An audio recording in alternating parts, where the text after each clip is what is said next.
Hey everybody, hope you're doing great today. This is Paul from This Way to the Aquarium. In this video I'm going to show you how to install these metal air valves that I'm going to be using in my air system that I've got run here.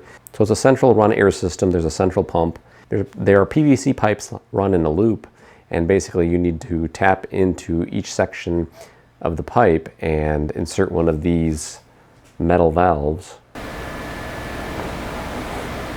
So you insert one of those metal valves at each section. There are a couple ways of doing it. You can insert one valve, drop an air line, and then add some splitters and feed multiple tanks off of that. Other options are to run multiple of these valves and then just drop an air line from each for each filter you're using. So it depends on the approach you want to use and how much air you need to drive. As you split the air off and you're using that same narrow tube, your pressure does start to decrease over multiple filters. It's going to depend on tank size, filter size, and how much air you need to run. So in my case, what I plan on doing is I plan on installing these, one for each tank. So if a tank does need 2 filters, I will add a splitter on there somewhere on the side. In most cases, with a 4-foot tank, 1 sponge filter on each end to filter the tank and provide a biological bed for bacteria to thrive. So this particular valve that I've got here, I purchased from Aquarium Coop. I know there's a couple of other sources that you can purchase from. There's Gemco, there's a few other online sources as well. They're pretty much similar depending on where you get them from. There's some smaller and some larger sizes. Wherever you get it from, I recommend you read the directions for the drill sizes that you need in order to make sure the hole is the right size. If you use a drill bit that's too large, then you're going to run into an issue where you just slide it in, it'll pop right out. It's got self-tapping threads, so basically you want the hole just big enough you can start putting it in, and it's going to expand the hole in there and basically create a seal on it.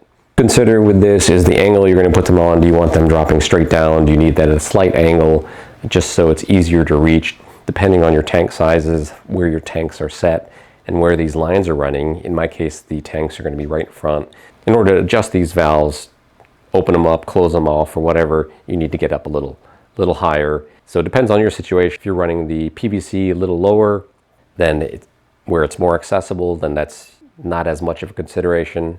Just depends on how you want to set it up. So as you can see, here is the pipe that I'm going to be drilling into. So for this particular valve, I need to use a 13/64 drill bit, and that's the directions provided on the Aquarium Coop website.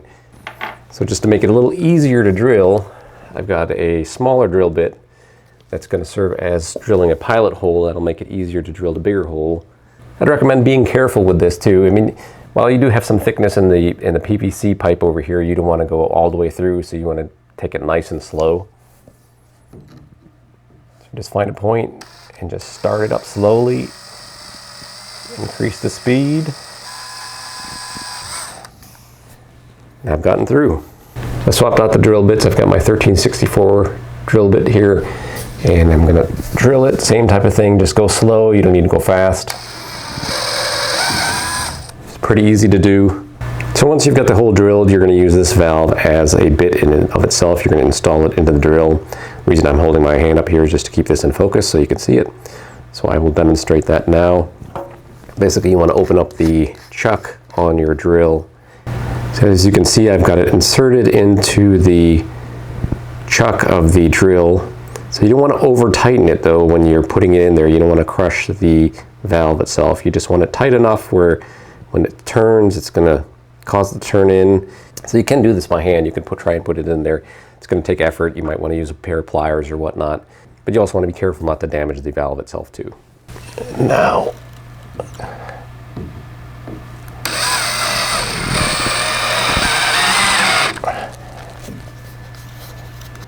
once you've got it in at least half of the way, then you want to stop and just do it manually.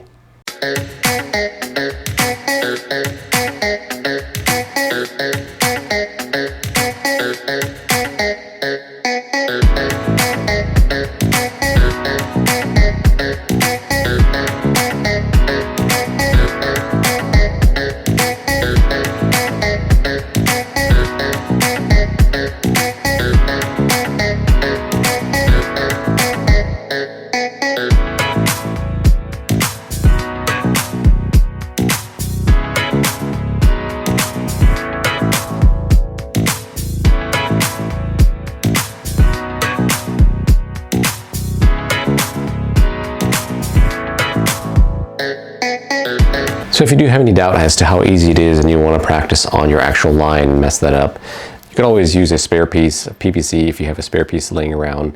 In this case, I bought a number of large pieces, and then I did have leftovers in cutting. So you could always practice on this just to see, okay, if you mess it up, you can throw it away. But even if you do mess it up on the main line, the great thing about this is we are using air, we're not using water.